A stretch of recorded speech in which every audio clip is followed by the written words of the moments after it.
My mother-in-law called the police on me and lied to them that I was abusing my son, so now I'm letting her lie in the grave she dug and she'll never see my son again.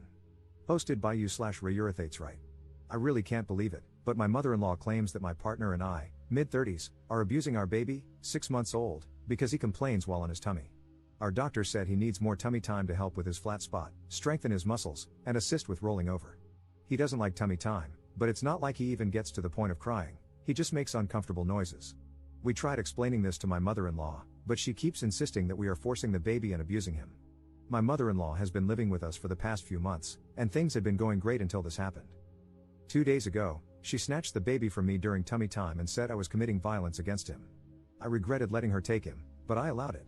Then yesterday, she tried the same thing, and I refused to give her my baby. The thing is, I wasn't even doing tummy time.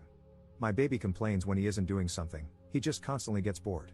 My mother-in-law heard him fussing from another room and came barging in, accusing me of abusing him again. I walked away from her and locked the door behind me.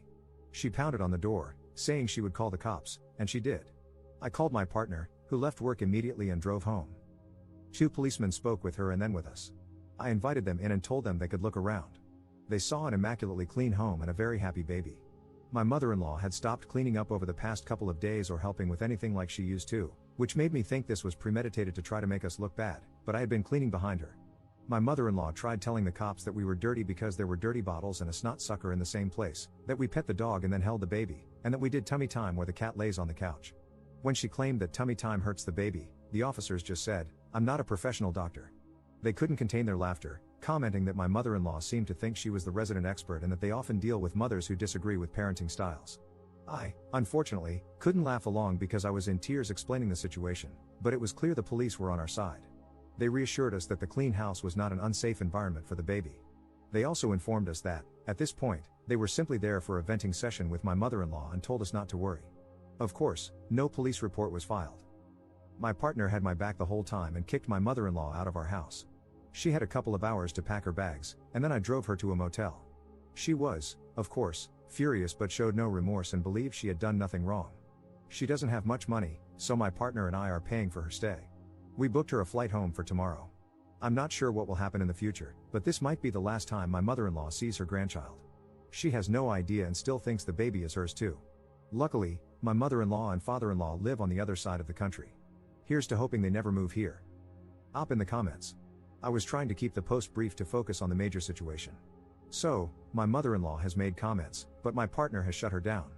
For example, she didn't like that our pediatrician is young, she doesn't trust doctors. She also didn't trust the skin treatment method the pediatrician chose for a rash and didn't like that we don't give our child water. But my partner shuts her down immediately. Maybe things were just building up since she never got her way, and then it all came out. But I wouldn't say there were any arguments, it was more just little comments she made. She also hated the white noise machine and even told the police about it. The officer stayed professional, but you could tell they were holding back laughter. Update 4 days later. An hour or so after I dropped my mother-in-law off at the motel, both my partner and I received texts from my father-in-law, and I quote, "You can't leave my wife in a hotel. I demand you guys take her back to your house now and work out any problems or misunderstandings. If something happens to her, you are going to be responsible." Later, he argued that we did not explain tummy time well enough to her and said, "You guys are not geniuses and need to be empathetic."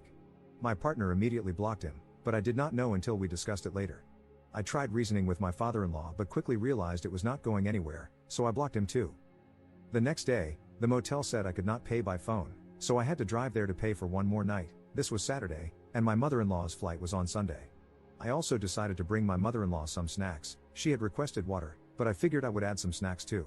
Listen, you guys, I do not know why, I just thought it was a bad area of town, and her walking to the gas station could be dangerous.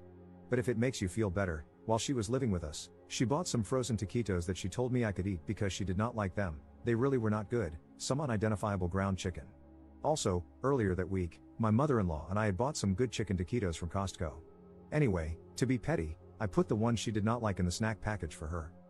When I dropped off the care package, my mother-in-law pleaded that she was not really going to call Child Protective Services. I forgot to mention earlier that she did threaten this. She did not offer an apology but wanted me to tell my partner that she was not actually going to call CPS.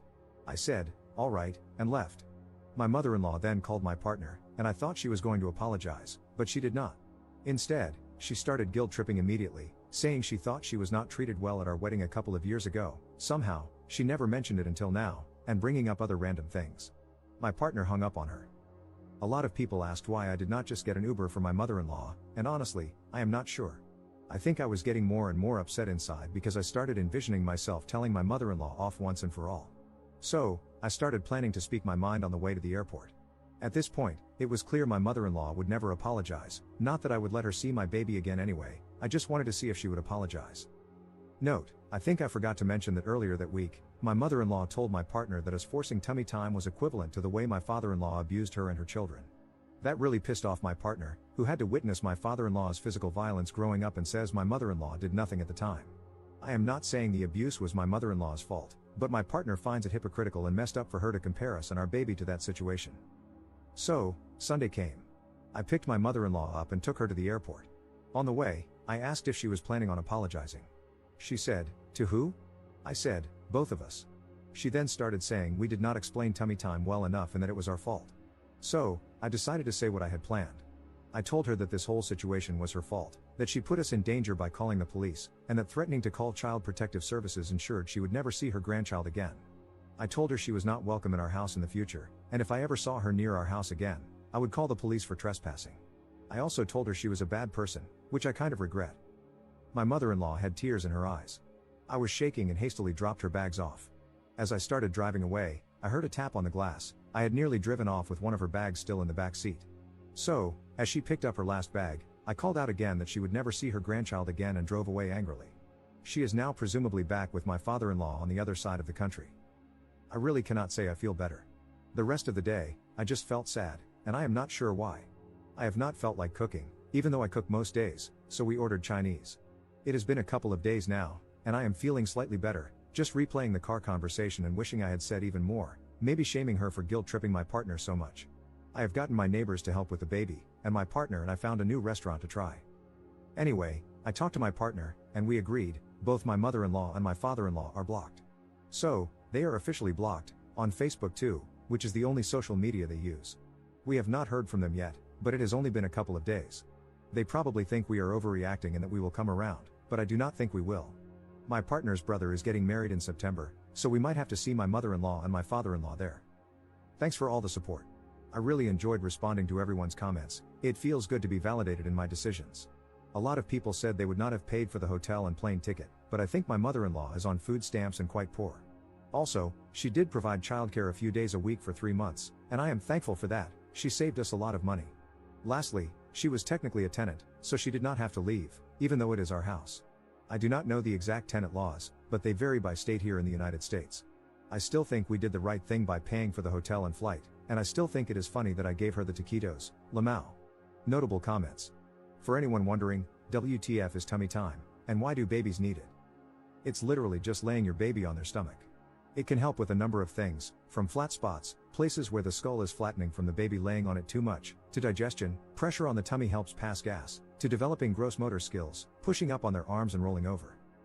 Before the back-to-bed movement, putting babies on their backs to sleep, most babies got plenty of tummy time in their cribs because the parenting advice was to let babies sleep on their stomachs. Babies usually sleep much better on their stomachs. Unfortunately, they also suffer from SIDS much more frequently. And thus, back to bed and tummy time. Also, I have never met a baby that likes tummy time. They all either get very, very mad or just want to cry. My best advice is to do tummy time with them by getting on the floor, on your stomach, and playing with them, or having an older child do it with them. They like that even better.